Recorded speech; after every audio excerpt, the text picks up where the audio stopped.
It had just been a shitty week for me from the beginning. It had all started when I was heading into Crystal River to pick up some money from the bank. Now, probably I should have known there was bad luck on the horizon when my horse got stolen and I had to replace it with something less than a thoroughbred.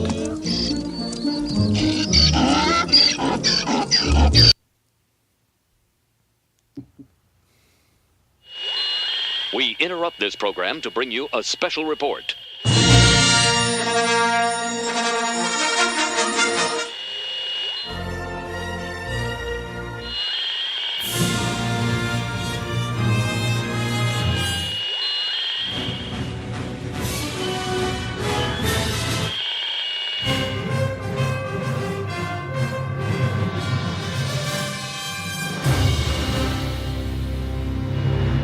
This is Cheap Seat Reviews.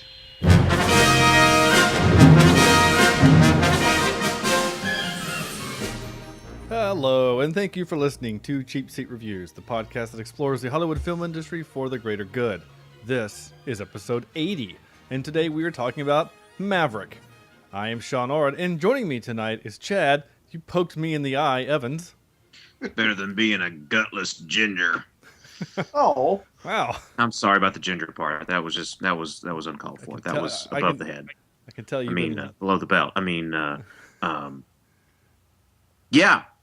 80 episodes. That's a milestone. That's good stuff. That is something. I can tell you've been living with Sam too long. Cornelius, I hope you can swim. Logan. I'm getting too old for this. Oh, that might come up later. And lastly, Dan, Scott, Sam, Vector. thank you, Commodore. Yes. I think that's what I'm going to call you tonight, Commodore. I'm okay with that. I love that nickname. I would love, obviously we can't give ourselves nicknames. Yeah. Scout.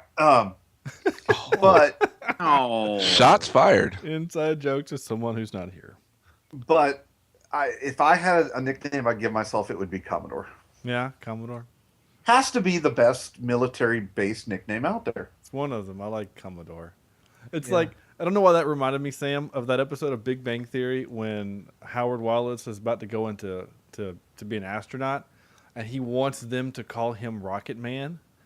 And so he fakes sage and everything his buddy calls him so that Rocket Man plays on his phone, but then his mom from the background screams, "You want some Fruit Loops?" And so for the rest of the show they call him Fruit Loops.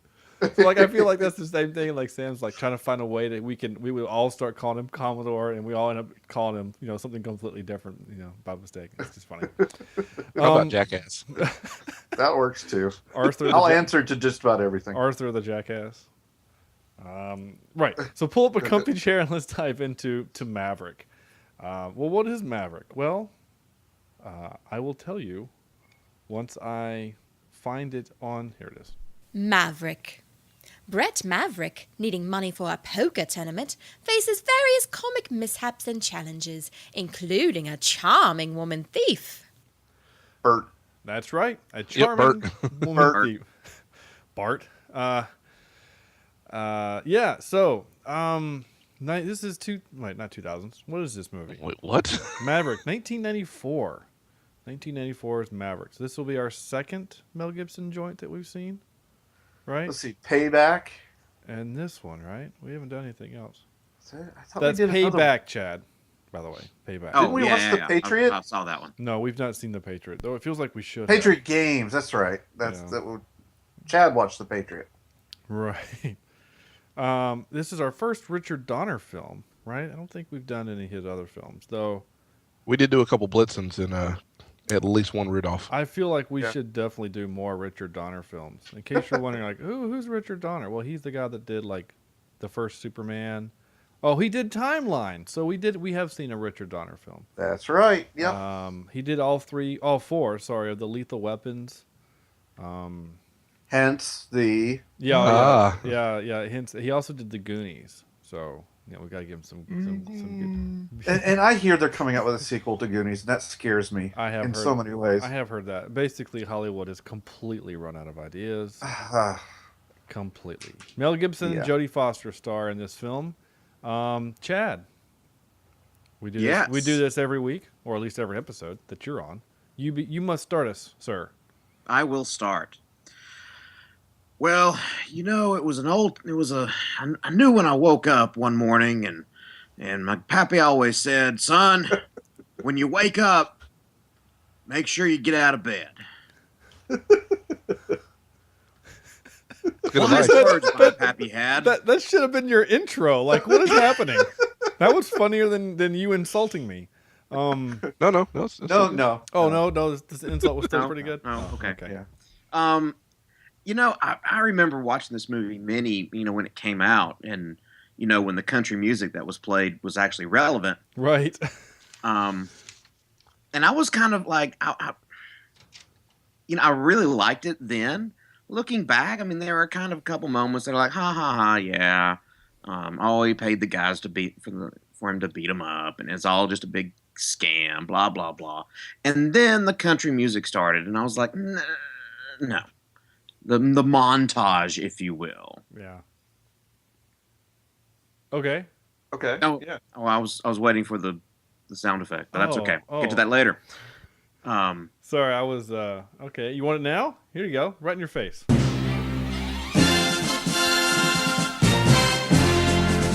you go. Yes, so the montage, the poker playing montage, There was like 3 of them. Montage. and we all knew what was going to happen. I mean, that's just kind of, it just led up to it, blah, blah, blah, blah, blah. And then we get the double cross, and the whole story comes out. I was like, oh, now it makes sense. So, did I like it?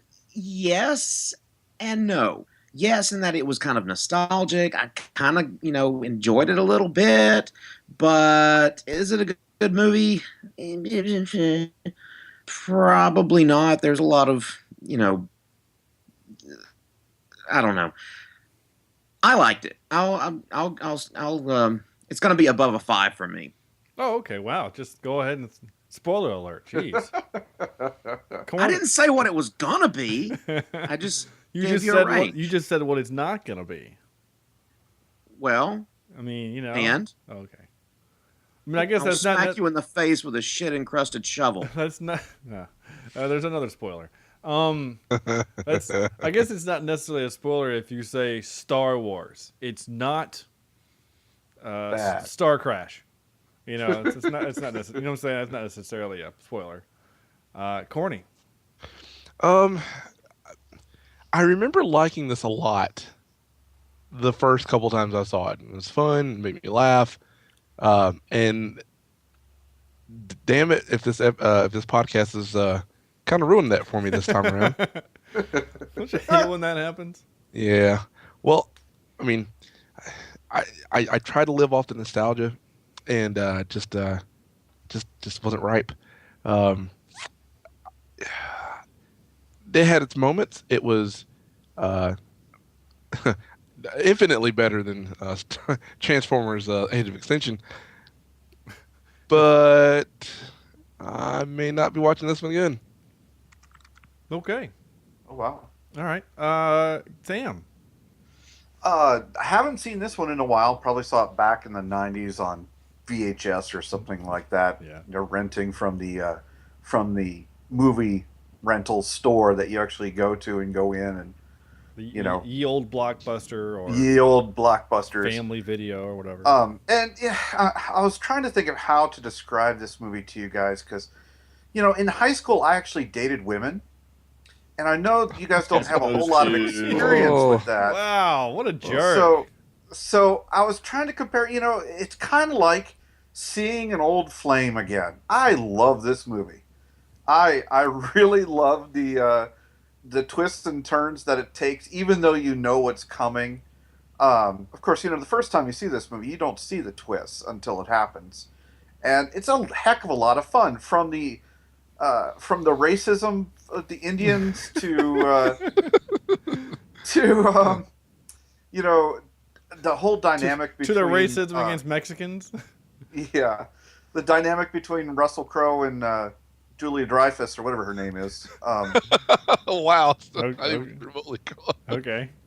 But it's just a lot of fun to watch. I have a blast with this movie. I laugh out loud, and especially today was a day I needed to laugh, and it was a good laugh movie. I enjoy it. Oh, good. I want to live in this world, by the way. Right? But right? I don't want to be like caught up in all these little schemes. But I want to be like the fly on the wall that watches it all unravel. You want to be like Brett's buddy. Yeah. That doesn't owe him money. Yeah. It seemed like everybody owed him money. Yeah. So that says one of two things. Either he just gives people money just willy-nilly all the time, or he's just too nice of a dude or something. I don't know. Anyway, this has been a long time since I've seen this movie also. It probably was the last time was probably on VHS in the 90s or so. But All the videotapes. all of the videotapes. I still think this movie is funny, and in fact, this time when I'm watching it, I actually think certain things that I didn't get when I was younger, I think are funny now. Like, like I always thought it was kind of funny. You said the Indian racism part. Like, I always thought it was kind of funny when Graham Greene comes out and his accent is it's just his slightly, because he's Canadian. I think he's Canadian. Like, it's just his normal accent, right? And I thought that was kind of funny. I always thought that was kind of funny. But then, like, the part when he's like, he's mad because he has to do the Indian thing. Like, we're all used to, like, what we're, how a white man? He's like, bunch of assholes. Like it's so funny to me. Like, because, like, that's kind of what we're used to, and the movie is making fun of, like, every Western trope ever, like, oh, cowboys kill Indians all the time, and there's it turns a lot of those tropes on its head. Corey Feldman was in this movie. Wait, what? Corey Feldman was one of the bank robbers in this movie. Huh. It must have only been because he was looking for a paycheck, and he was like, hey, can I get one last, whatever, because the Goonies, and he's like, yeah, okay, sure. That's hilarious. Sorry, I was just going through, obviously I'm going through the trivia. No, not the trivia, just Cast IMDb. of- Yeah, just cast- the page. Yeah, because I was trying to remember. Yeah, Graham Greene's Canadian. I thought I got that right. So, in your minds, then, what makes a Western? In my What does It's gotta take place. What in the does a West. Western absolutely have to be a quote unquote Western? Guns. Yeah, it has to be dirty, and, like, everyone kind of is mean. Smells. Yeah. So I don't know. essentially, Everybody looked pretty clean in this. Well, everyone named Bret Maverick. Bert. But I mean, like, Alfred Molina, man, like, he looked like he had not bathed in years. So he was getting ready for that whole Spider-Man gig. I guess. But in Spider-Man, he's all clean and doctor-ish. This one, he's An all octave. Wasn't he also the guy in Indiana Jones? Yes, you throw me the idol. I give you the whip. That guy. Okay, that's what I thought. That's like his first role. Yeah, that's He's him. in everything. I'm actually super impressed that you got that, Sam. Yeah, why? Just Well, I mean, you recognize. what do you certain mean? faces. Why? You After 80, recognize certain faces. You can see them over and over I again. don't. Just I because don't I don't care remember about. it. I don't care about people in Hollywood and their names and their faces don't matter if they're not interesting. That he was in that movie for 3 minutes and you remembered him from 10 years earlier because that's funny. You make me laugh, Sam. Well, good. That's what I'm here for. Yeah, is it? Oh, good. I was starting to wonder. Like I said, Richard Donner did this things. Writers were Roy Huggins. I don't know why I read that. I just wanted to. Oh, he was part of the TV show for Maverick. This is based on a TV show, in case you weren't familiar with that. It was an old TV show called Maverick, which, of course, James Garner starred in as Bret Maverick. And, of course, throughout the whole show is that they kept getting his name wrong. It was a comedy. This movie is the Western version of what, and it took me a while to kind of put this into thought. And it was actually literally until like when Corny was giving his intro before it kind of solidified into an actual thought. This movie is the Western version, to me, of A Knight's Tale. Yeah. Okay. Yeah. It's like A little off. Yeah, in terms of there's something not quite right with the world. Yeah, they're playing electric guitar solos on those bugle things, you know, and they're making like modern day references, like her Nike symbol and stuff like that. Like they're doing all these things that are anachronisms. I think that's the word. Wow. Yeah. Where do you dig that out of? Someone's been reading Google. Nah, well, they, in 100% fairness to myself, on IMDb, when you go under what's it called, goofs, they have them broken down into like continuity errors, and then one of them is anachronism, which means basically something is out of time. You know, like that gun that he used in this movie set in 1895 wasn't built, you know, wasn't purchased or produced until 1903, so that couldn't have happened. Stuff like that. So, Well, that just proves it. Muffin Button. Marty McFly and Doc Brown found a way to get this gun. I don't think that was actually the trivia. I was using that as an example, but Marty, we gotta make it tough. how did we get Marty, go find Buzz.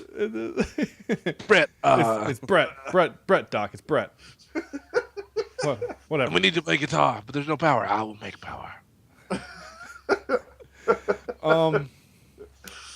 Good. I'm gonna ask this question. Did Jodie Foster's accent drive you guys a little crazy? Yes, because it's so darn fake. Yeah. Oh, I hate a bad Southern accent. And I think that's because we're from the South and we know what actual Southern accents sound like, especially you, Sam, since you're married to one. Yes.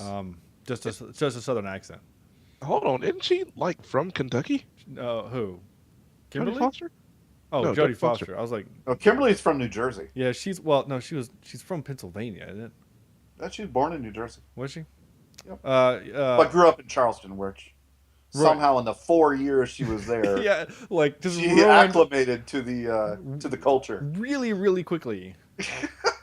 Yeah, Sam's first name actually has 2 syllables. Siam. Yeah.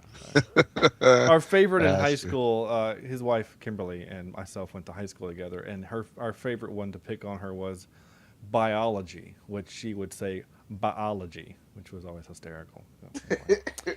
It's funny if you know Sam's wife. Alicia Christian Foster, also known as Jodie Foster. Oh, it's born in Los Angeles. Excuse me. Yeah, she's Pardon me. born in L.A. I think you're thinking of Ashley Judd. Yeah, she's from Kentucky because she's always at the Kentucky Wildcat games, driving me crazy. Why? It's like, I don't know why. I mean, like, Kentucky basketball, I mean, they've only been good for they were good for a long time, and then they were bad for like 10 years, and now they're really good again. And she was always there. But for some reason now I just don't like Kentucky basketball, so I just kind of associate all things Kentucky basketball I just kind of hate. That's fair. That's fair. Is that because they're pretty good compared to your team? No, but I'm not going to go there. Why? Especially on this podcast. For various reasons. And where did you go to college? Where did I go to college? I went to App State, Appalachian All State right. University. So you're alma mater all the way, right? Yes. Good for you. All the time. There's nothing worse than those people that go to Oh my one gosh! college. Somebody then- silence your phone. You're killing me. Yeah. In fact, App State played the college that I work at now, and I was there with Corny in my app gear, and people that I work with were like, "Dude, you're wearing the wrong colors." I'm like, "No, I'm not." And then Then he started slapping people, and we're like, "Sean!" Yeah, He was like, I'll run this place. Hey, this is my place. And then UNC Charlotte won, which was kind of sad. It happens. It does. Well, it is basketball, and app basketball is. Yeah, I know, exactly. Wait until next year we play football. It's not different. Anyway, no one else cares. Guy, It's all part of Sean's really long con. yeah, that's what it is. Yeah. I was gonna say, sorry, guy who is in Canada who listens to our show, and you have no idea what we're talking about. I'm sorry. I'll say the team was so bad that there was an actual real opportunity for me to be on it when I was at App to give you any indication how bad this team might have been. Yeah. So, So the cons. Let me ask you this. okay. Genghis? Watching it I like him. this He's good. time through CSR glasses, there were some cons that I saw happen that are like, really, did that really need to happen? Does that make sense? Benedict Cumberbatch made a good one too. Yeah, he did make a good con. God. like I always thought that the paying the guys to beat him up gag was actually really clever, because he establishes really early on in the movie that he's a coward, and that that's his nature. He's a coward. Now whether he actually is, we don't. I mean, he kind of whatever. You know, throughout the movie, he kind of slightly contradicts himself multiple times, but maybe he's conning us. I think that's the point. I think that actually is part of the point. That is part of the overall arcing con. That one didn't bother me. I'm trying to think of some of the ones that actually kind of did bother me. Or what were the ones you're thinking of, Sam? The ones that were like, did you really have to do that kind of? Well, yeah, I didn't quite understand. I mean, if you work it backwards, you know, and of course, spoilers galore here. He's working with his father to get the $500,000, right? Yeah. So he had, you know, so the plan was either Bert would win, or the guy would steal the money. Yeah. Right? Well, Bert won, so why do you have to steal the money, first of all? Right? Okay. First of all, it's Bret. Second, Yeah. second of all, he wasn't supposed to be there. Okay. Oh, who? Okay, so here's the thing. All right, so I didn't want to get to this is soon, but it doesn't matter. It doesn't matter. So this is the last note that I wrote, and I literally wrote like a paragraph, and it didn't affect me until this showing or viewing of the movie, right? So your point, Sam, is if the two of them are working together as father and son, then why didn't he just let Bret win the money and just leave? If the whole point was always for them to be together, you know, in those bathtubs, drinking cigars and smoking brandy. That's not how it works. It's the Wait, other way. what? Anyway, What is on? sorry. And can I have some? Yeah. It's just Moscato wine. It's pretty good, actually. Anyway, what was I going to go? Oh, so the point is that. So here's my point. So he robs the place, right? And then we don't know that. All we see is him robbing it. And then later James Coburn shows up, which is our second James Coburn movie with Mel Gibson. Anyway, the Commodore shows up. And then the Commodore double crosses the Coop, right? And then Mel Gibson shows up in just the quote unquote just the nick of time, which of course Coop told him where to come, right? And and so you have that whole scene. And then, like, you know, Coop is like, I've never committed a cold-blooded murder in my life, and I won't until I get to Maverick, which is a cheat, because that was only for the audience to make us think like he's still not his dad, right? That would not have actually happened. I actually hate that. Hold on, I'm getting there. I promise I'm getting there. So then later on when they're in the bathtubs, right, he says, there's nothing better than cheating a cheater.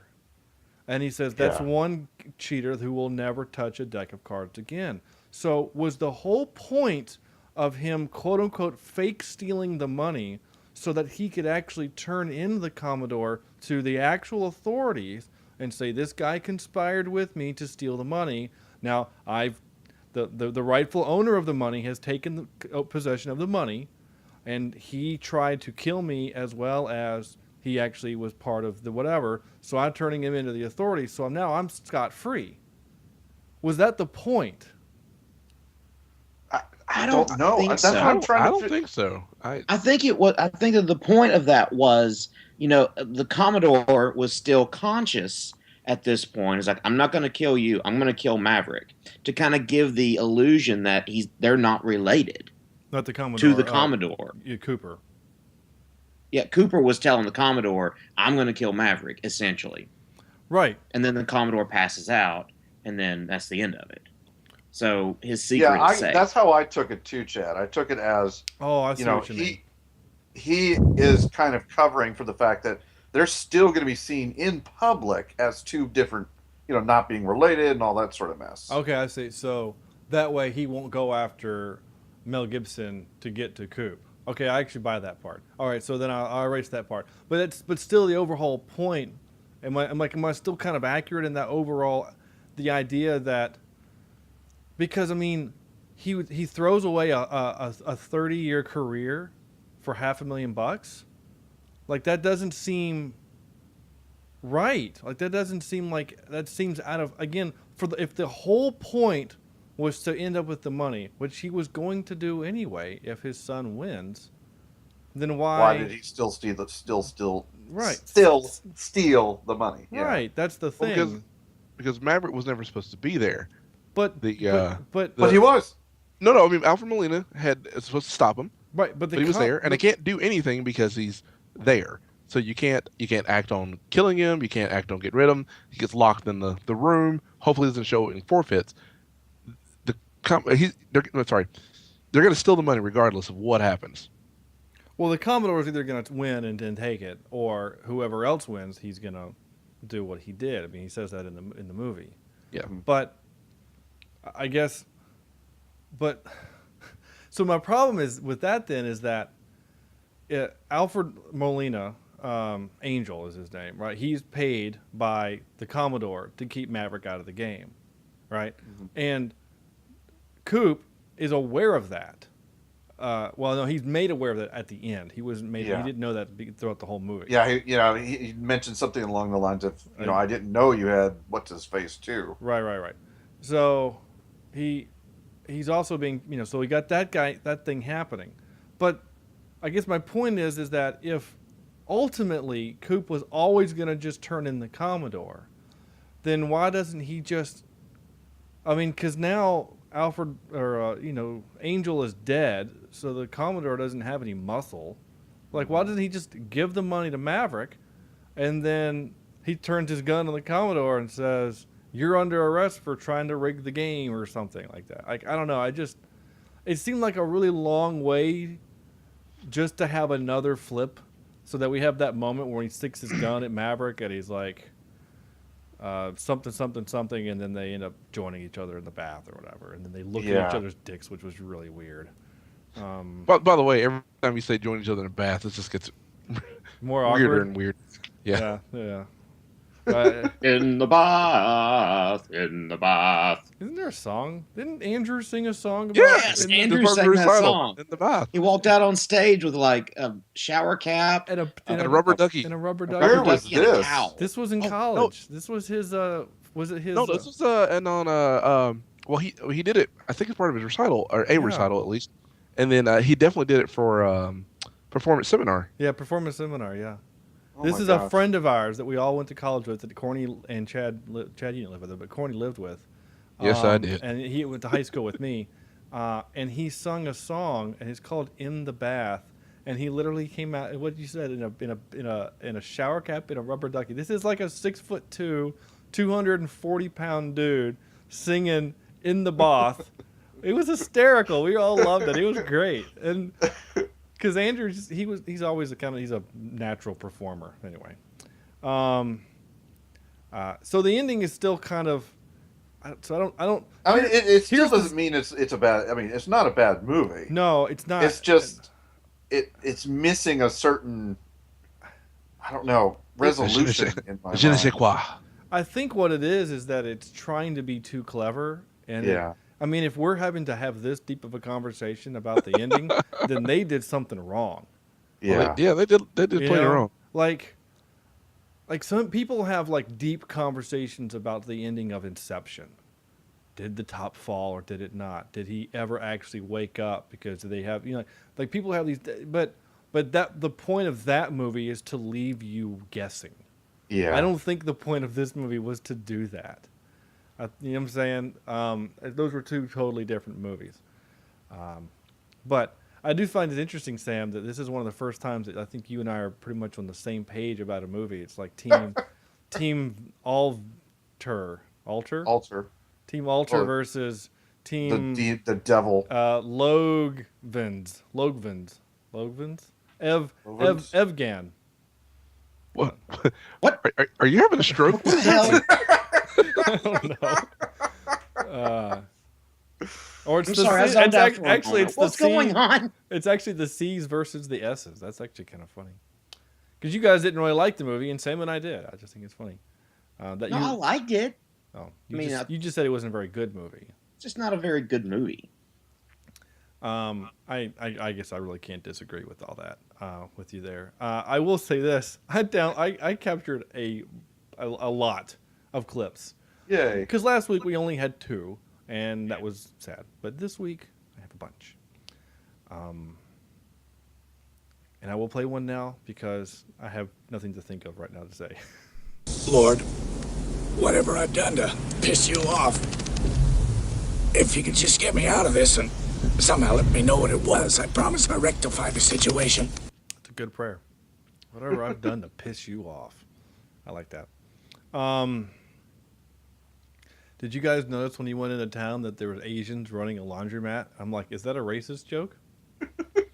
This whole movie was just full of these little racial jokes, and they made me laugh every time because like now for whatever reason, like we live in this society where like you can't make those types of jokes.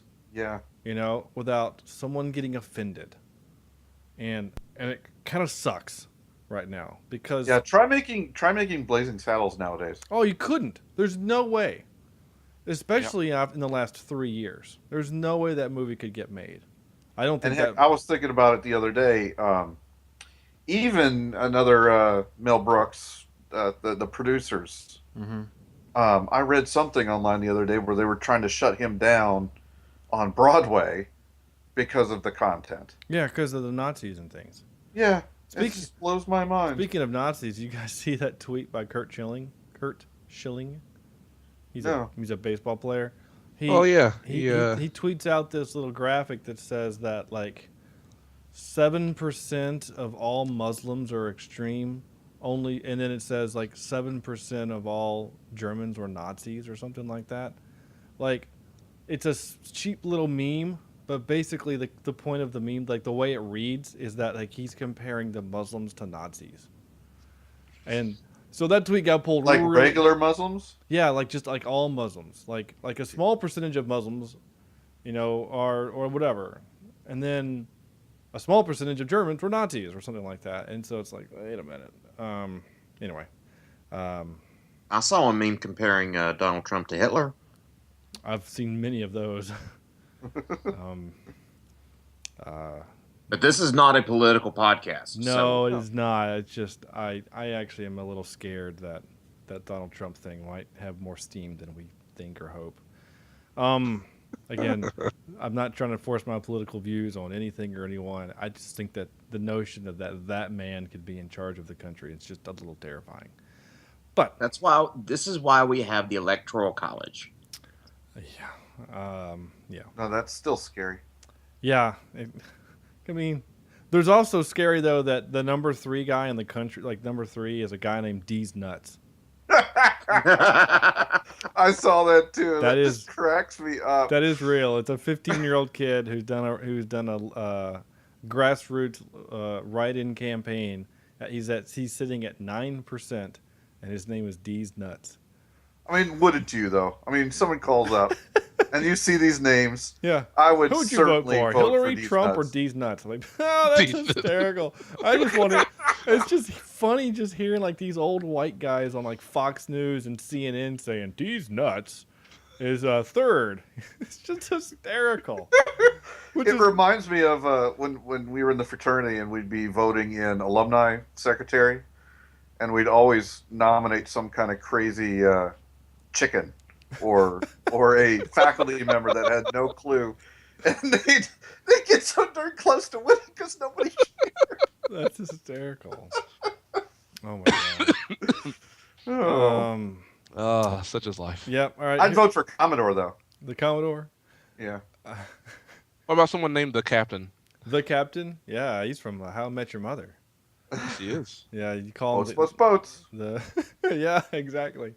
I love that whole bit when he's like, if you only show his eyes, he wants to murder you. But when you show like his smile, he's like, he's friendly, wants to murder you. He's happy, wants to kill you in your sleep. You know, it's funny. Anyway, I'm all over the map tonight. Here's a slightly racist joke. From the moment I slapped eyes on this hombre, I smelled trouble and refried beans.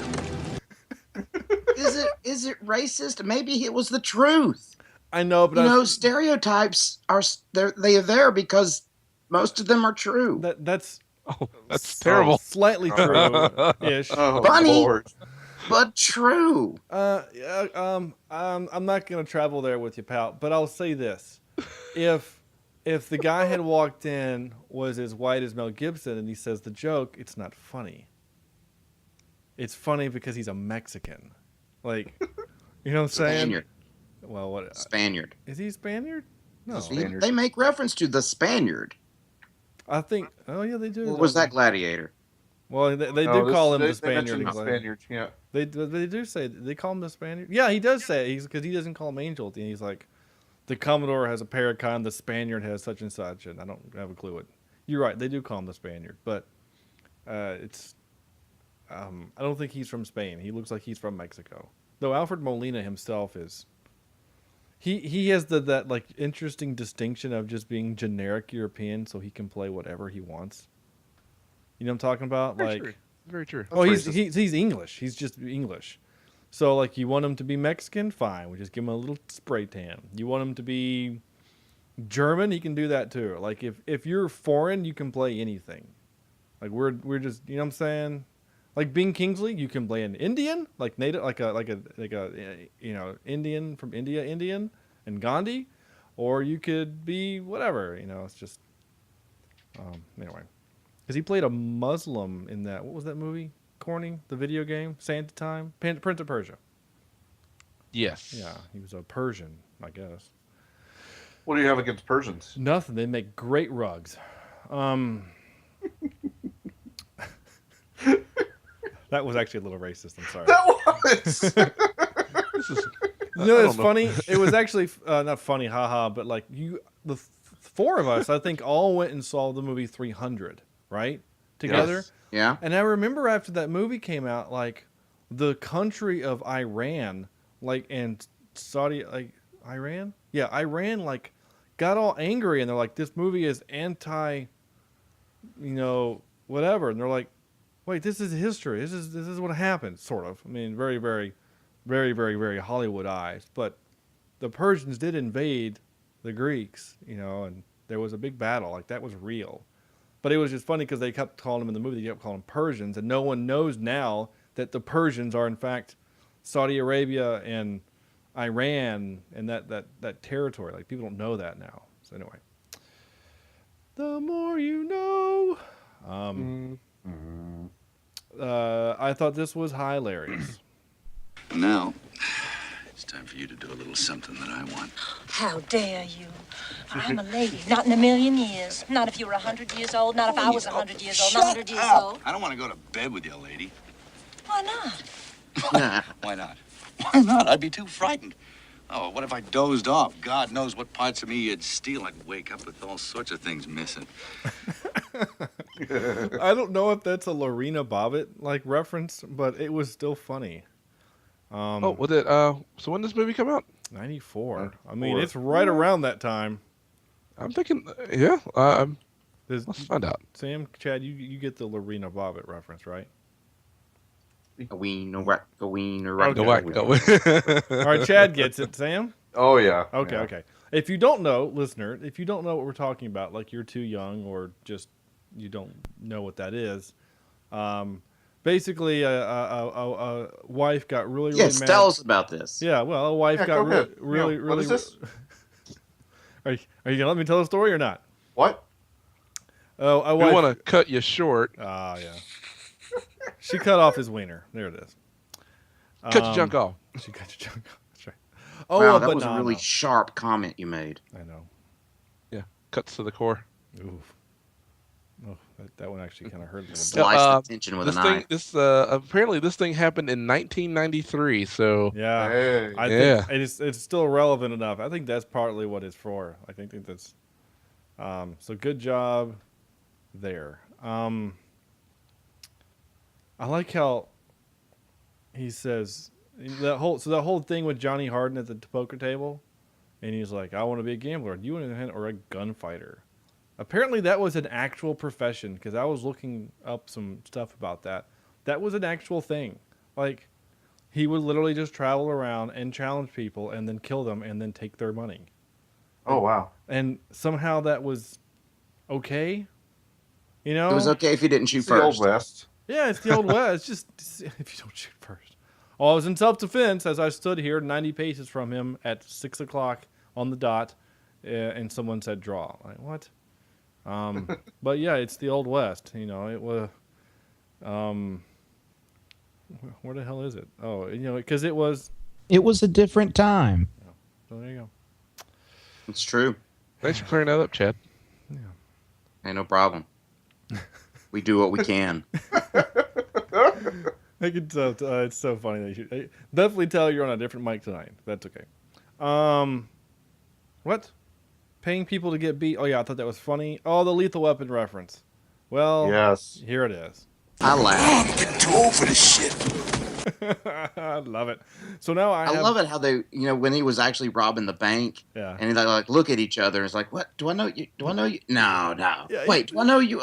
No, couldn't be. Yeah, and then they walk away from each other. They both like Mel Gibson's still kind of like, did I know him? Yeah, I thought it was hysterical. But like when I was 13 watching it, I didn't really get the reference. I had to ask Dad, and he's like, "Oh, there are other movies together." But like now that I've seen all 4 Lethal Weapon movies like 12 times, that's what makes it that gag is funnier to me. So now I have. I'm getting too old for this shit. I have that forever now. What? So was it? I guess the question is. I mean, did you roll your eyes? Did you laugh, or was this kind of like, is that a little too over the top? Oh no, I laughed. I thought it was hilarious. Because again, I chuckled. I didn't really get a full laugh. I chuckled. Nothing in this world is real. You know, I'm surprised we didn't see like airplanes or something. You know, I mean, like it didn't. You know, nothing was real, and that was okay. It just seemed ridiculous. So here's another thing is every time I see this movie, and whenever I think about westerns, you're like, we put our money in banks. Right? Mm-hmm. And 90% of the time, it's not actual cash. It's just electronic, just ones and zeros. But back then, it was a real bank. That was an actual bank. But, like, why would you ever put your money in a bank? Because people know that that's where it is. So that's what they're going to rob. It just didn't make any sense. Like, banks, we put money in our bank now because the bank takes our money and then they use it for other things and they give us interest on that. But did the banks do that back then? Or was that still the idea? Well, you still had to get loans. So what they would do is they would sweep in, you know, and basically you'd get a loan from the bank and then they'd be like, okay, well, you're required to keep so and so on deposit. You know, oh, while you're here, we can do savings, blah, blah, blah. Keep it safe here. You know, it's always safer in a locked up vault than it is under your, I don't know, mattress. Under your mattress, yeah. Now, whether that's true or not, you know, we all think of westerns and we all think, you know, banks are getting robbed all the time, but in the real Western world, it wasn't that bad. Okay, if you say so. It certainly happened. Yeah, just like it does today. Luckily, today we have the FDIC to help us out. But back then, it wasn't, you know, it's like nowadays you watch TV, you think a serial killer is around every bend. Well, they are, because that's what Criminal Minds has taught me. So you see a Western and Criminal you Minds, think I don't want to go anywhere in the dark. Every bank is getting robbed. Yeah, it is funny because that's kind of how it was in like these westerns. It's like every other bank gets robbed, and there's a shootout in every other place, and everyone sleeps with whores, and you know, but And that's just Gastonia. that's West Gastonia. Wow. That's just West Gastonia. Hey, you know, we haven't mentioned Detroit, but when sorry, as Sean was describing, you know, what you expect in a Western, you know, dirt and death and grime. I thought, no one's going to say Detroit here. Okay. Yeah, yeah. Just a sandy Detroit. There you go. With Yeah, we had a hang-in in the movie. That's always in Westerns. yeah, that's true. That's very true. Trains, there's usually some kind of train for some reason. Or horse This riding. one had the paddle boat, which was a little different. Yeah, paddle boats aren't real big in that. So, I don't remember what this clip is. I figure it's their fault, too, for being on our land before we got here. I love that clip. That's hysterical. Because people believe that. Like, you know, like he's saying it totally tongue-in-cheek, you know? But, like, this... Like, people believe that. I don't... Well, she doesn't listen to this. I know she doesn't. I had a boss when I was in college, Corny and Chad, when I worked at the pizzeria. Oh. Right. Oh, I had the same boss. Wait, you worked at the pizzeria? Yeah, When? first semester. Before me or after me? I took your job. You left, and I took your job. I do remember that. Yeah. So you remember our boss? Yes, right? yes, I do. She was super nice, and she was very fair, and she was a good boss. But damn it, if she wasn't racist. Oh, holy crap. So when I was literally at work, I was doing my shift when we invaded Iraq after 9/11, right? And she had the TV on. She brought a TV in to watch it. So after 9/11, because we were all in college when it happened, and then I had to work that next night. And then we had that night or the next night, whatever it was. But when President Bush gave his no fear. I have a dream speech. His big kind of shining moment that allowed him to study. Yeah, what's we're gonna use strategery and things like that, right? And then the next week when we actually invaded Iraq, like they had like news coverage of the invasion. She was literally cheering and saying stuff like, "You kill those MF towel heads," and it's like we need to go over there so we can get our oil from their land. And I was like, whoa, like, that's not right. That is not okay. That is not okay. I'm gonna go deliver a pizza now. No, there's not one to deliver. That's okay. I'm gonna go make one. Although we got to do that often. It was actually pretty nice. Yeah. I actually got really good at making pizzas. Like when it was really busy, I would make it myself and then like pie, like toss it and then top it and then stick it in the oven and then I would pull it out and then cut it, put it in a box and then leave. Much like Lorena Bobbit did. Yeah. This one still makes me laugh out loud. I saw it like. My wife she'd fallen asleep at this point when I was watching it, and I'd laughed so hard that this woke her up, but it still makes me laugh. You know, next time you people come to drive us off our land, I'm going to find a nice piece of swampland that's so god-awful, maybe then you'll leave us the hell alone. I love it. That's so funny because it's true. This was also funny. Madam, we have rules about that on board ship. Wait a minute, that's my gun. Oh, it's your gun? Yeah, it's mine. Do you swim? Swim. No, but she does, and it's her gun. Oh, it's her gun? And this one? This is hers too? Just carrying it for her. Oh, what a jerk. He went from like chivalrous guy to douchebag in like 1 second. Good job. And lastly... Did she get thrown? Isn't worth a damn, man. Everybody's got a gun. Everyone did have a gun. Yeah. Did she get thrown from the boat too? Who? The wife? The lady that he accused of the gun. Yeah. He was. That's what I thought. There's a movie, and I can't remember what it is.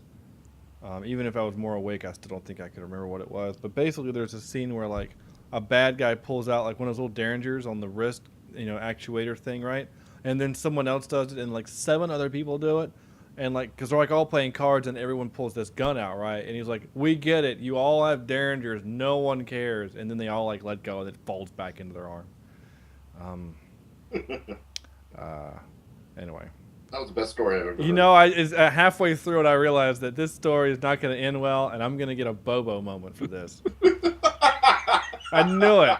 So I'm like, you know what? I'm just going to keep going. I'm going to finish it, and then I'm going to own it. There you go, like a man. There's nothing else. There's nothing else to do at this point. Oh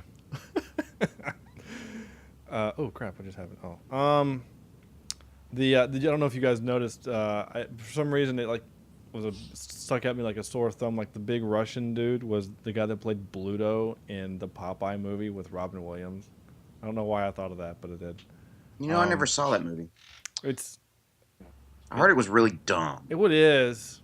I mean, it's kind of a musical thing, but Popeye doesn't really get to do Popeye things. But Robin Williams as Popeye is great because he does that like weird like.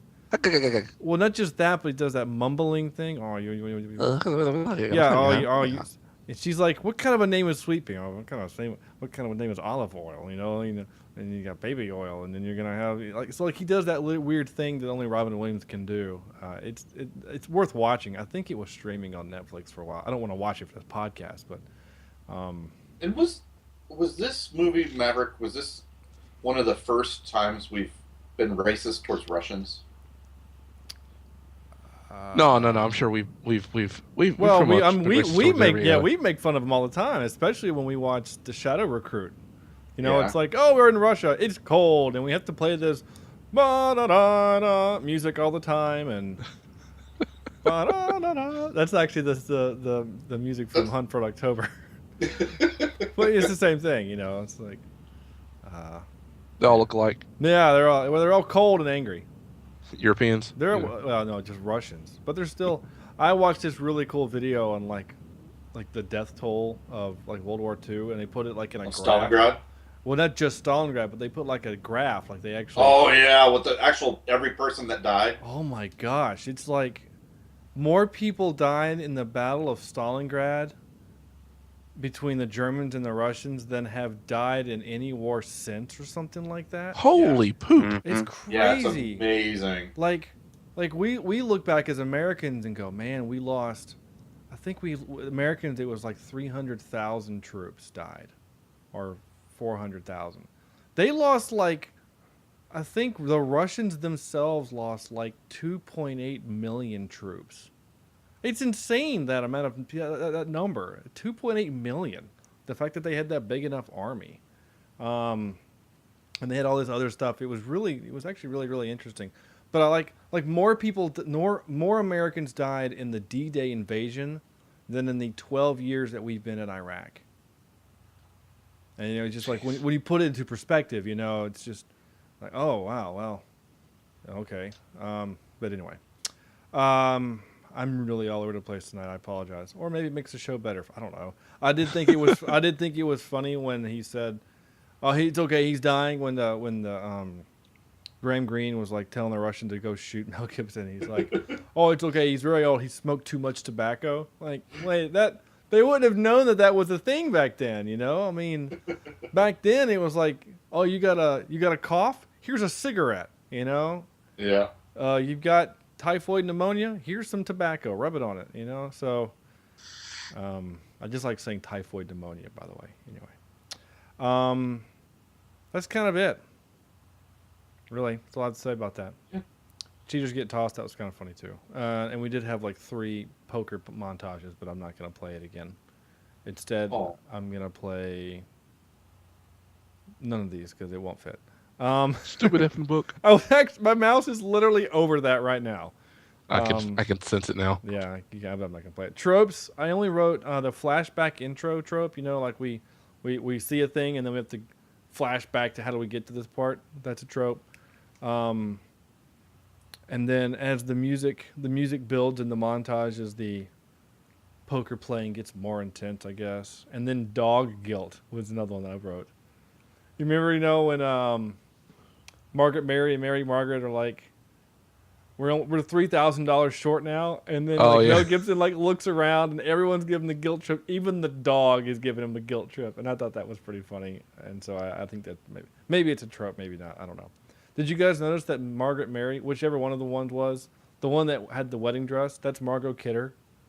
Yes, I did notice that. Oh, I did not notice that. Yeah, she's from Superman. Yeah. Basically, Richard Donner was like, "Hey, anyone who wants to be in my movie, that's been in a movie of mine previously, why don't you come on over and hang out?" But this looked like a movie that you would have fun being on set. Oh, absolutely. And I'm sure it was. I mean, unless you're Jewish and in front of Mel Gibson, I think you're fine. Yeah. Oh. Let's just keep kicking that dead horse. And I'm okay with it because he deserves it. Man, he went crazy, didn't he? Yes, he did. And that's a shame. It happens. It does happen. Well, Does it? I don't know. I don't know. No, sorry. Do you all of a sudden you just become like vocally anti-Semitic and be just I don't know. Chad, you still with us, or are you? Yes, I'm still here. Have you transformed yet? No, I have not. Chad, did you enjoy your brownie? Oh, that brownie was like it was on point. Are you a brownie hound? No. You remember what that's from, right? Brownie no. hound? You don't remember that? No. What's that from? It is from. Yeah, I got a question. Does Barry Manilow know that you raid his wardrobe? Give you the answer to that question, Breakfast Mr. Club. Vendor, next Saturday. Don't mess with the bull, young man. You'll get the horns. That man is a brownie hound. There you go. Built-in microphone. Oh, sorry. I don't know. I don't remember that line. I don't know what that was. What was that? What in the world? I don't know. What was that? Okay. It's literally entitled "Special Little Boy." What the hell is this? I am so. Sean, can you creeped out take that right laptop? now. You need to set it on fire. Hold on, I gotta play it. I gotta find out what it is. Built-in microphone. Oh, it's Steve. Why'd you call it special little boy? Where are you from? I'm from High Point, North Carolina, and now I live in Nashville, and I'm a special little boy. There we go. Okay. I remember. I remember why we recorded that now. When we did the Die Hard episode, he did it from his backyard. And we were testing. He had a couple different microphones, and we were testing which one sounded the best. And so I was recording different ones, and that's what he said. I forgot that I kept that. I want to capture out that I'm a special little boy and just make that like his ringtone for me or something. Oh my gosh! Well, you just never know what my computer is just gonna do. This is great. Oh my gosh. Audible.com sponsored this fun little moment. audibletrial.com/cheapseatreviews where you can get the I think this is based it's based on a TV show, but I think there's actually a book, but I don't know, maybe not. But you can go get you another good Western to read and enjoy and listen to while you travel on those long road trips and things like that. So audibletrial.com/cheapseatreviews. I only put down 2 pieces of trivia because there wasn't a whole lot that I thought was really interesting because most of it was just, it just wasn't very good. I mean, it was like the $25,000 needed to enter the poker tournament in the 19th century America would be about $600,000 in 2004 terms. I mean, that's a lot, but whatever. And then there were a lot of other. It's just really long. Mm-hmm. You know, like. Steve Kahn, dealer during the poker tournament, also plays Mel Gibson. Martin Riggs is captain in Lethal Weapon, and which is kind of funny. But then it keeps going on about like why he got stuck in the chair and all this other stuff. It's really strange. I did, however, I wrote Jodie Foster's character was gracelessness in the film stems from the first scene she shot when she waits for Mel Gibson to help her down from the stagecoach. Instead, he took her parasol and walked away. She tried to get down alone and flopped to the ground. Director Richard Donner liked it so much that he kept the shot in the film and staged more scenes of her fumbling and stumbling, like being dumped through windows, etc. And I actually thought that was really funny. Like when she trips and fires his gun. That kind of can't happen, but it was still funny. Because if you know how those single-shot guns work, Chad, you know that wouldn't work. Put the bullet in, and no, it's a single action. So you have to hammer it back. You have to hammer it back before you can fire it. You can't just pull the trigger and it'll fire. But you still got to put in the bullet. Yeah, you do have to put in the bullet. My pappy once told me that to fire a gun, it's important to make sure it's loaded. Now, boys and girls out there listening to this podcast, that is words to live by in this world. Whenever you see something out there, make sure that, if you're going to do something, make sure that you're ready to do it. So wear a condom.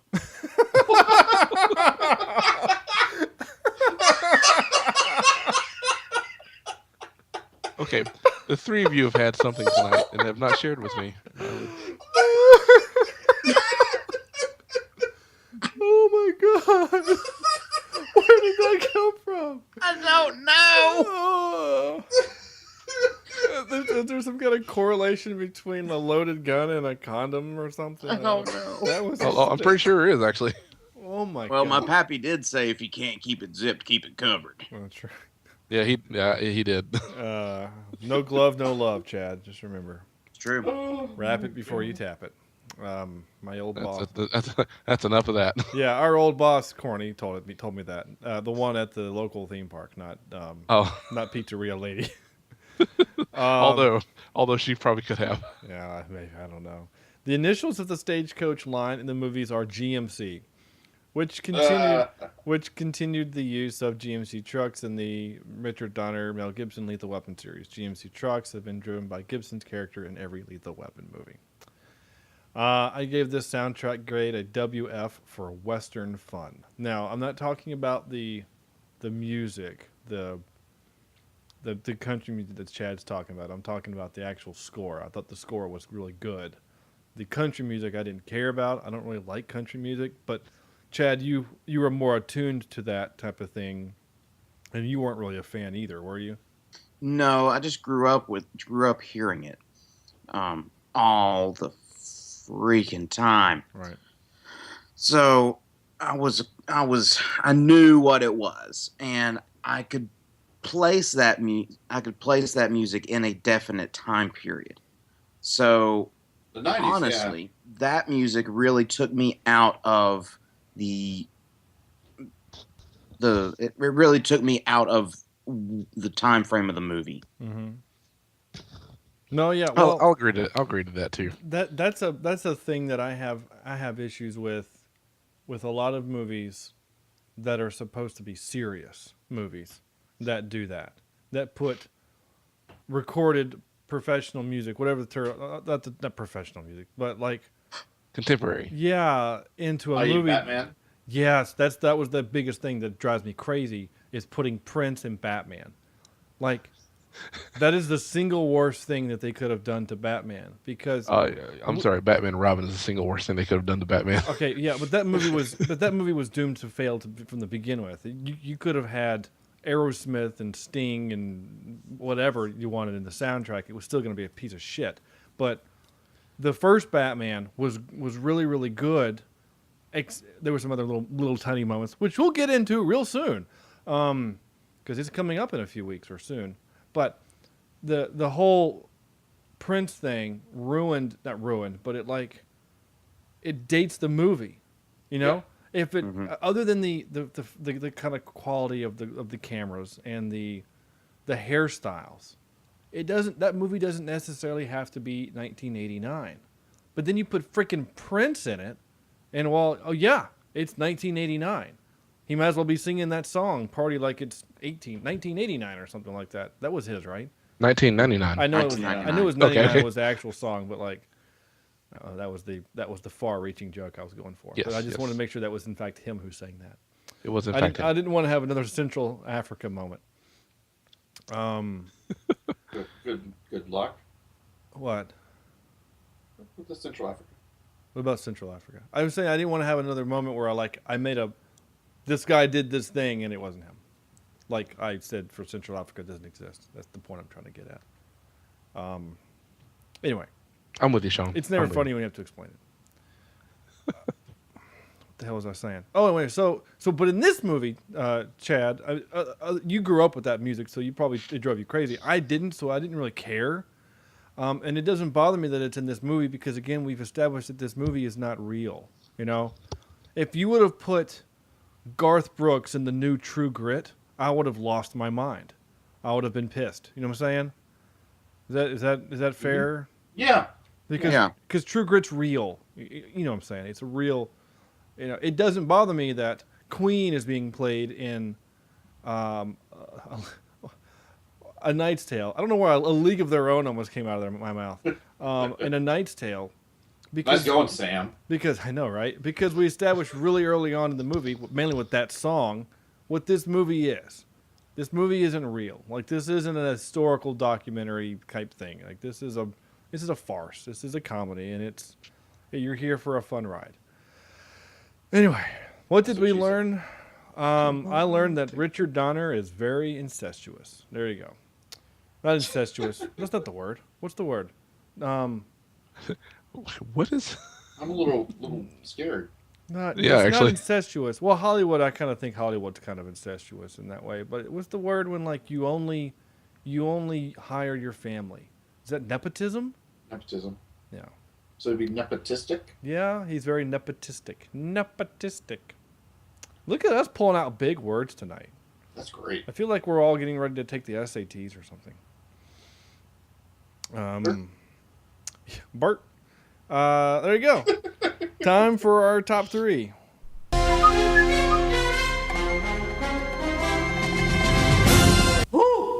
So we did top 3 Westerns, just keeping it simple. And it was funny when Sam suggested this to be our top 3, my brain like freaked the hell out because I was like, I don't watch Westerns. And then we started this podcast tonight, and I've written down like 6 or 7 that I have seen. So basically, I'm going to pick and choose what you don't say. So Chad. Okay. So my 3, I'm going to go with, in no particular order, Tombstone. Okay. True Grit. Right. And I'm gonna piss some people off and say I like the new one. No, that's not pissing anyone off. off. No, I agree. I watched the old one and I was like, Ugh. Yeah, the new one is excellent. The old one is downright silly. Yeah. Now there are some people like, but it's not the Duke. Yeah. The only reason why the Duke did that movie was basically because it was a bad year for Oscars, and the Oscars themselves were like he's kind of getting towards the end here, so we should just give him an Oscar for this movie. I mean, it sounds mean, but everything that I've kind of heard and read when the new True Grit came out, the Coen Brothers True Grit came out, like all that stuff was coming out about that. No, the new one with what's his beak and what's her face and James Vanderbeek and LaBeef. It's great. It's really, really excellent. Yeah, I really liked it. I did too. And then my third one, you guys have probably never heard of it. It's called Paint Your Wagon. Oh. Is it a 50s, 60s Western, or? It's a 60s 70s Western. It's got Clint Eastwood in it, and he sings. 1969. The two unlikely prospector partners share the same wife in a California gold rush mining town. Well, that's weird. Good for them. Right, I'm out. It is a Western musical. It's got Lee Marvin in it. It is hilarious. Yeah, it looks funny. Okay. Tastes funny. Clint Eastwood's character's name is Partner. Partner. And then Elizabeth Jean Seberg, I assume, is the wife. And her photo, which of course was from the 1940s or 50s, she's hot. I mean, she passed away at the age of 40 in 1979, which is really sad because that's really, really young. But in this photo, she's nice and she's hot. So good for you, Clint Eastwood and Lee Marvin. What do you mean, ew? Ew, you're like a necrophilia. I'm not like looking at her dead body wanting to do stuff. What's wrong with you? She's an attractive woman in the photo that they're showing me on IMDb. Gross. Whatever. You're a jerk. That's all I say. Corny. Yes, sir. Yes, sir. All right. So my number 3, I'm going to go with Wild Wild West. No. Really? Man. That makes me laugh. I have a good time with that movie. Oh, it's terrible, but I have a great time. It's so bad. Oh, but no it's so more good. Mr. Knife Guy. Oh. You know me. I'm a fan of puns, and that movie is pun-orific. Oh, it's just crime and punishment. It's the Batman and Robin of Westerns. It actually, oh my God, it is. Oh, no. Here's the difference. That was meant to be a bad movie. It was never meant to be a A good movie. Who, Okay. Batman and I Robin? No, No, Wild Wild West. West. It was It's- always it- meant to be silly. I mean, the guys. Silly and. Sorry, my favorite scene is the back and forth between Will Smith and Kevin Kline. Mick Wiltshire, Oh, him. Yeah. and they're going back and doing the. You bet once you rise up to the occasion. Well, that Yeah. would be. What is that whole scene is actually kind of funny. Yeah, with the subtle racism and making fun of a guy in a wheelchair. So Yeah. stuff like that makes me laugh. Anyway, in my number 2, will be Tombstone, because I'll be a Huckleberry. I'll be your Huckleberry. Yeah. Actually, I saw that about 2 months ago. I I was very hate happy. to admit it. I'm not a fan of Tombstone or White Earp. Oh wow. I'll watch it. It's not that I hate it. It's just I don't know. So There's I have something some about interesting things to say about those two movies, but continue, Corny. Okay. And my number 1, and you actually may not have heard of this one, Blazing Saddles. Yeah. Never heard of that movie. All right. Sam. Well, yeah, I've got actually Blazing Saddles is at my number 3, so enjoy that one. All right. I've got Jurassic Park. Stop it. Well, he wears a cowboy hat. No. Alan Grant wears a cowboy hat. It's not a cowboy hat. It's a fedora. And Yeah. because Indiana Jones isn't a Western, and he's wearing a fedora. So, Chad? No. I only got to my third. My number 2 is Overruled. True Grit, and my number 1 is Back to the Future 3. Okay. At least Okay. that's an actual Western. Oh, the one with Joe Pesci? Yeah. All right. So I wrote down a bunch. So I'm gonna take Tombstone out, even though it's a really, really great film. Now, I have actually been to Tombstone, Arizona. I've actually been there and walked there and took pictures and saw the shootout in the OK Corral and things like Is that. it legal? Is it what? When you were you trespassing? No. Why would I You sure? I'm confused. Where's the joke going here? No, I just want to make sure that our listeners know that you were there in a capacity non-criminal like. How? I'm still confused. How else would I be in the city of Tombstone, Arizona, other than? Listen, I can say, "Hey, I'm going to Gastonia in my black cloak and drop raw pieces of off meat." Gosh. Raw meat off at children's playgrounds. That was a and- woman, by the way. Was it? Did they find out who it was? Yeah, they caught her. It's a woman. What was she doing? It's a college experiment. It was a social experiment. Freaked everybody out. I sure as hell did. Challenge accepted. I mean, I was like, that's friggin' like down the street from where we live. Sarah, you're not taking Declan anywhere. But no, I just wanted to make sure that you were, above the law. No one is above the law, Sam. He is the law. All right. Oh. I set that up for him perfectly. Yeah. You did, Sam. You did. There. There you go. He's a redhead. He doesn't understand. Stop it. Wow, what did you start getting on this, Tony? I expect this kind of stuff from Sam and Chad. Hey, I've been good. I have been very good. You have been, and I. Well, you and Sam have been agreeing lately, so I can't have that. That is true. Anyway, well, other than Sam's weirdness, so I've been to Tombstone. It's a really cool place, and I was actually asking, like, people that were like the shop owners, like, "Are you guys from here?" And they're like, "Yeah, we're born here, whatever." And I was like, "Okay, which movie do you like?" And the overwhelming majority said Kevin Costner is a better Wyatt Earp than Kurt Russell, but Tombstone is a better movie. Does that make sense? So if you could take Kevin Costner's portrayal and put it into Tombstone with Val Kilmer as what's his face? Doc Holliday. Yeah, Doc Hollywood.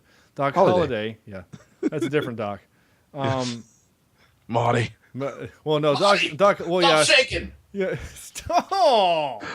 Oh, Sam. too soon. Jeez. Golly. Wow. I'm in a bit of an evil mood tonight. I got to. Clearly, maybe Sam was the one that wrote that email. Actually. Yeah, Corny's gonna start pinging that email address real soon here and find out. So I Tombstone I put on the list because I think Tombstone's a better movie, but I think Kevin Costner is actually really good in Wyatt Earp. It's just it's too long of a movie. It's a long ass movie. It's like a 2 hour and 40-minute movie. My actual number 3 is American Outlaws with Colin Farrell? Colin Kaepernick. Colin Kaepernick. Yeah, Colin Farrell. Yeah, Colin Farrell. And it's the I love how you automatically dismiss me, by the way. I just assumed you're wrong. Well, you said Colin Farrell, and my brain pictured Will Ferrell, and that's why I was like, no, that's not right.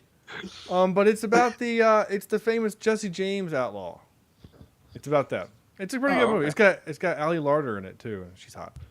My number 2, I actually wrote True Grit, but because we've already said it, so I'm gonna go to my second number 2 and say Cowboys and Aliens. No, that movie is hilarious. I know some people hate it. I like it for some reason. I don't know why. It's the same reason why I like Waterworld. I just can't explain it. And my number 1, corny, Shanghai Noon. Oh. If I could find a movie with Jackie Chan in it for every like I don't know. I love me some Jackie Chan. Owen Wilson is fun. It's a good movie. There you go. Well, it's not a good movie, but it's a fun movie. Okay. And Lucy Liu's in it, and she's hot too. Is she? She's not a dominatrix. No. Okay. She is not. In fact, she is a princess, or something. Email. Is she a princess dominatrix? No, she's not. She's not. Email. Wrong with you, Sam? We have 2 emails. One from our good friend Andrew. He says, "Hey guys, a really good Russell Crowe movie is Virtuosity. I think it was one of his first Hollywood movies, and it stars Denzel Washington. Did you guys ever see that?" I did not, but I am my.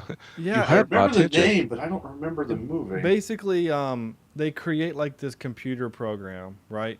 You know how in Demolition Man, where they wired not Denzel Washington, always bid on black. What's his name? Wesley Snipes. Wesley Snipes. It's from Passenger 57. Okay, he says. I know it. I know. Okay. I've used that line plenty of times. I know. Yeah, I've said it. In reference to you. Anyway, they like engineer him, so like they create like this ultimate bad guy, but he's actually like a computer program, so you can't kill him. And then Denzel Washington is tasked to kill him, and Wesley Snipes? No, to kill Russell man. Crowe in the Virtuosity movie. Anyway, okay. It's actually the CGI in it looks horrendous, but it's kind of a good movie. For its time. And a movie I just saw on streaming is Necessary Roughness. I think I remember that one. Oh yeah, Scott Bakula and it didn't Goldie Hawn. No, it's the Cindy Crawford. Cindy Crawford. Oh yeah, that's right. Kathy Ireland. That's who it is. Kathy okay, they're all the same. Yes. And Sinbad is in it. Drop your butt. Drop your butt and run, Sinbad. Think The Replacements in college with Scott Bakula instead of Keanu might be a good movie to get ready for football season. So I'm actually okay with that. I'm a fan of that. Actually, I really want to watch the Replacements with Keanu Reeves. That's actually a little favorite of mine. Movie. It's one of my favorite football movies. It kind of is mine too. Despite the problems with spatial space in terms of how quickly he could get from the bay to the locker room. Oh yeah. You have issues with he that? basically has some sort of wormhole set up. Well, that was a pretty gnarly truck he had. So I mean, did anybody see the phone booth that was clearly beside his boathouse? Right. Yeah.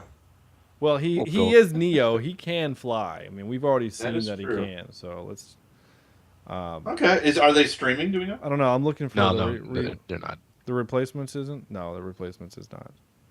I look about once a couple months just to make sure it's not there. For Replacements? Yeah, because I really want to do it for the podcast. Apparently, I can't spell necessary. Yeah, What does he say in the girls? No, I can't remember his little speech he does in the. I don't know where you're going with that. Oh, Chicks Dig Scars. Oh, yeah, there you go. Chicks Dig Scars. Glory. Pain is temporary, glory is forever. Yeah. Clifford Franklin Clipper Franklin is. You do know that I looks like I jerked off an elephant, right? Like this doesn't look natural. You know that, right?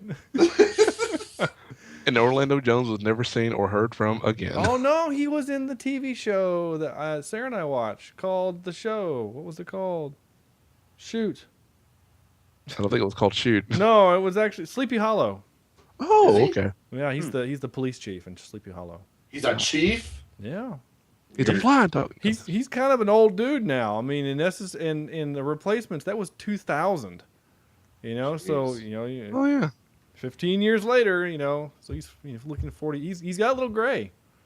Wow. A little gray. Anyway, the other thing that always confused me though about the Replacements is like they're playing against other football stars. Like he goes, "Hey, can I get you an autograph after the game?" He's like, and the guy makes fun of him, right? So like, did only their team strike? That doesn't make any. Well, other teams. A lot of people started crossing the picket lines.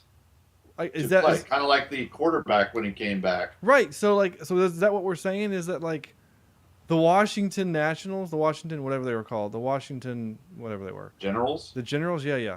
Were they the only team that had to put a team together in the last 4 weeks of the season?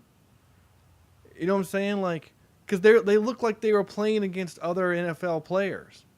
It's like because Clipper Franklin does that. Like when he sees that he's lined up against a certain dude, he's like, "Hey, can I get your autograph after the game, or whatever?"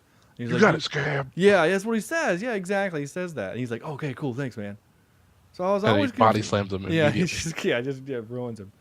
And so I always thought that was weird. It's like, well, wait a minute. Are the Washington team, is they're the only ones that went on strike? You can't do that. You're a union. You can't have part of the union strike. So anyway, it doesn't matter. But John Madden says he's necking with that cheerleader. What are they gonna do? Fire him? That's a great one. So yeah, I'll be okay with Necessary Roughness though. I mean, it's a good movie. It's actually really good. That's it. That's the show, right? Are we done? Oh, no. I have another email. How can I have forgotten this email? So, ladies and gentlemen, listeners of Cheap Seat Reviews, we have finally arrived as a legitimate podcast. Well, Sean, you've got 80 episodes in the can. That's true, we do. And we have listeners in other countries. That's also true. What? We do. But this is like consistently. Well, Canadian guys don't a consistent one. But we have, for the first time ever, in my hand I'm holding, our very first hate email. We have arrived. I wish I had some music. For the first time, we have hate email.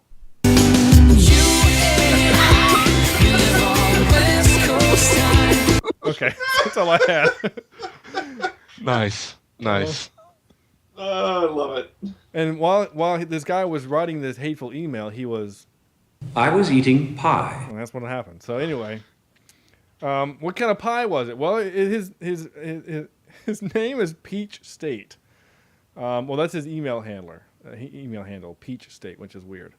You wanted an email, so I called to oblige. I was called to oblige. You suck. You all suck. If you guys were twice as smart, you'd still be stupid. Every sluggish word that comes out of your pot-marked faces makes me want to tear out my eardrums with a dull-edged plastic spatula. Would you like to know something that would make me exceedingly glad? You're being brutally sodomized by a shit-encrusted shovel. Your loyal listener, Law's handler. So there you go. Woo! Yes. Kind of. We have arrived. So I think this is one of three things. This is either someone who is just so hateful and he's just hating on us. I'm not sure why. He's just drinking the haterade and there you go. He's just hating on us.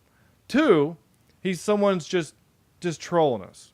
Someone just being funny, whatever. I'm just going to say something and whatever. Create a fake email and just troll us. Or number three, it's someone that we actually know who's just being an ass. So, either way, we appreciate. Or Sam. Or Sam just wanting to generate some drama. Wouldn't be the first time he's tried to sabotage It'll the always show. be Sam. I guess. I bet you said sabotage the show. Like in my mind, that Sam's doing a leverage S thing where he's, slowly replacing the your desk screws with Jello. This week on Cheap Seat Crash. Oh.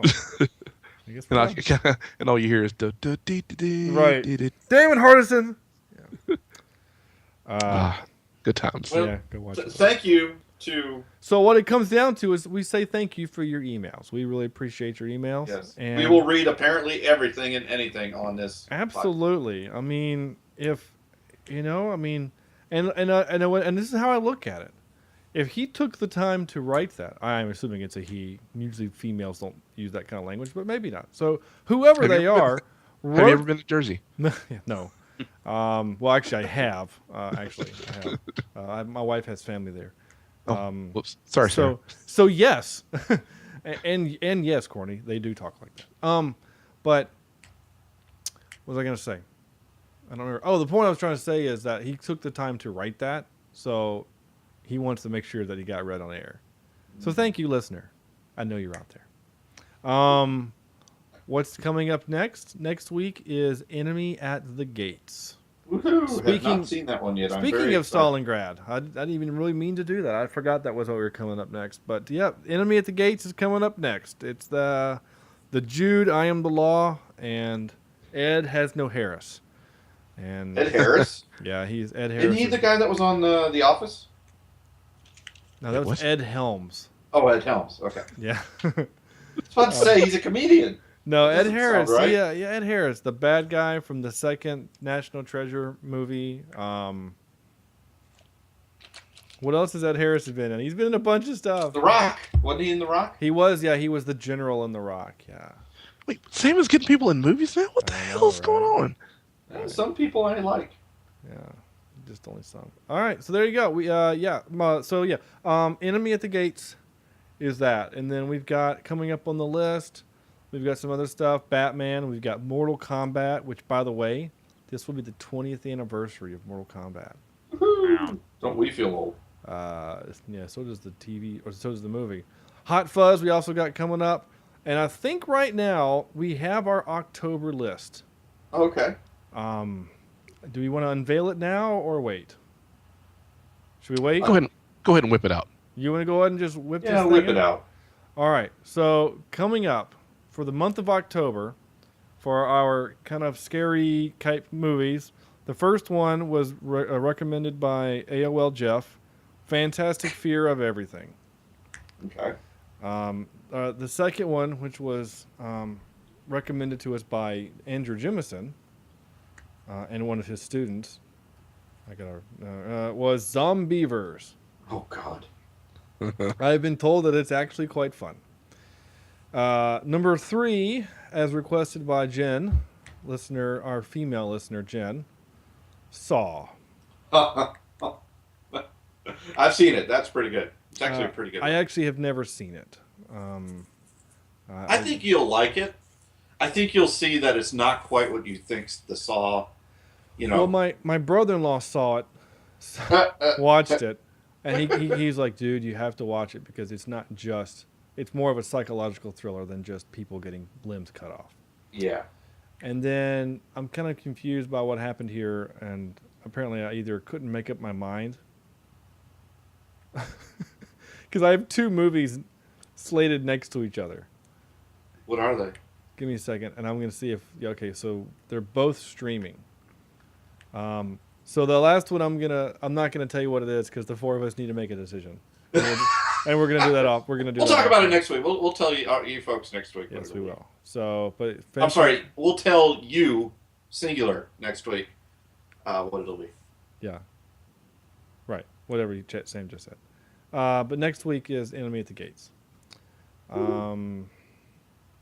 I think that's going to do it. You guys watching anything good recently? Oh, no. We still got to do our out of 10. Dang it. Oh, that's right. Do it every time. Out of 10. Chad. I'm going to give it a 6. All right. A 6, spineless, gutless, cowardly gamblers. Yeah? Wait. What does he say? You were saying something earlier. I don't remember. A gutless cheat. No, I didn't Gutless say cheat. I said coward, but I was just teasing. Oh, okay. Yes. Corny. I think I'll give it a 5. All right. It's pretty down the middle of the road. I can be happy with that. All right, Sam. I'm gonna give this one 8.5. Wow. Almost Dead Engines out of 10. I love this movie. Wow. Absolutely love this movie. Well, damn you. I'm gonna give it 7 dudes wearing wedding dresses. Out of 10. I liked it. Had a good time. I think it kind of holds up. Some parts, some doesn't, but I still like it. There you go. Now I can play this. Yeah. Enemy at the Gates is coming up next. You guys watching anything cool? See anything good? No. No. Sam and Chad, you guys have been moving, so you've barely even had TV. You guys are gonna completely nerd on me, and I don't really care, but I don't know why, but I just wanted a TV show to watch, and so I've started rewatching Star Trek Voyager, and I'm actually really enjoying it. But Next Generation is on Netflix. it is. Pretty much all of it's on. And I do need to actually go and rewatch Next Gen. I have not seen one episode of of Deep Space Nine. Not one. It never appealed to me. So I think I'm gonna have to eventually force feed myself some Deep Space Nine. Because I was always a fan of the movies. So. Kind of like you have to do those dead people you were oogling. Stop it! It's so weird. Don't even joke about that, because then people are gonna like, what is he talking about? All right, you may our website cheapseatreviews.com. Like us, leave us a review on Stitcher or iTunes, even if it's a bad one about shovels and things. Like us on Facebook, facebook.com/cheapseatreviews. Follow us on Twitter @cheapseatcast. I am @Sean J. Allred, @Saniji16 is Sam, @JohnnyDarko16 is Corny, and @Maestro_Evans is Chad. Please send us your emails to cheapseatreviews@gmail.com. And on behalf of Corny, Chad, Sam, this is Sean saying thank you for listening and good night.